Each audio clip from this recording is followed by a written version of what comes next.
បងប្អូនយើងត្រៀមខ្លួនហើយនៅសម្រាប់ថ្ងៃស្អែកនេះជំរាបប្រាប់បងប្អូនបានជ្រាបថានៅក្នុងថ្ងៃស្អែកនេះត្រូវនៅថ្ងៃទី25ខែមេសាឆ្នាំ2026នេះនៅខាងវត្តឧសលវ័នហៅវត្តកំពង់ស្បូវដែលបងប្អូននិយមហៅថាវត្តអោនឹងរៀបចំកម្មវិធីមួយគឺត្រាក់ចែកឆ្នាំថ្មីស្រង់ព្រះសង្ក្រាន្តឆ្នាំថ្មីដែលមានចំនួន2យប់2ថ្ងៃពោលគឺថ្ងៃទី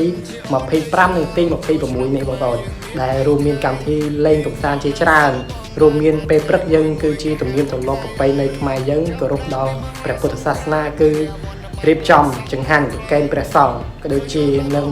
គោរពដល់វិញ្ញាណក្ខន្ធវីរៈកងទ័ពផងដែរចំពោះពេលថ្ងៃត្រង់ចន្លោះពីម៉ោង12ក៏ដូចជាម៉ោង1នឹងមានកម្មវិធីដូចជាលេងល្បែងវិជាប្រៃខ្មែររួមមានរំទួក្អមអីជាដើមនឹងមានលក្ខកសែងបងគុណអីជាដើមបងប្អូនគឺច្រើនមែនតើហើយសម្រាប់ដល់ពេលយើងលេងល្បែងវិជាប្រៃចប់គឺមានកម្មវិធីមួយទៀតគឺរំកំសាន្តបងប្អូនជាពិសេសរំកំសាន្តបងប្អូនឮ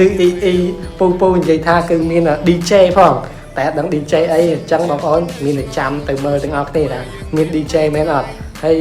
ចំពោះឡានទឹកអត់មានទេបងប្អូនឡានទឹកអត់មានទេប៉ុន្តែយើងគឺមានទៅចូលបានទឹកបងប្អូនដែលធ្លាប់ទៅលេងដឹងហើយនៅខាងវត្តខាងឧសលវត្តហើយវត្តកំពង់ស្បូវនឹងគឺមានទៅយកបានទឹកមួយធំមែនទេដូចឡានទឹកអញ្ចឹងបងប្អូនកុំបារម្ភរឿងក្តៅបាទ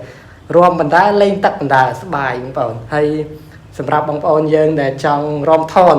មានថនទៀតបងប្អូនយប់ឡើងគឺអ៊ីគាត់និយាយថានឹងមានកម្មវិធីរំថនផងដែរនៅក្នុងយប់ថ្ងៃទី25ប៉ុន្តែ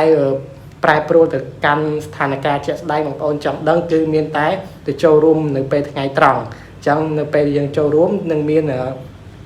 ពូអ៊ីគាត់ប្រកាសមីក្រូឲ្យប្រាប់ថាកម្មវិធីអីខ្លះបន្ទាប់អញ្ចឹងបងប្អូនកុំភ្លេចទៅចូលរួមដើម្បីលេងកម្សាន្តទាំងអស់គ្នាដែលស្ថិតនៅភូមិតាអោកឃុំឈុកស្រុកប្រាសាទសម្បូរខេត្តកំពង់ធំអរគុណបងប្អូន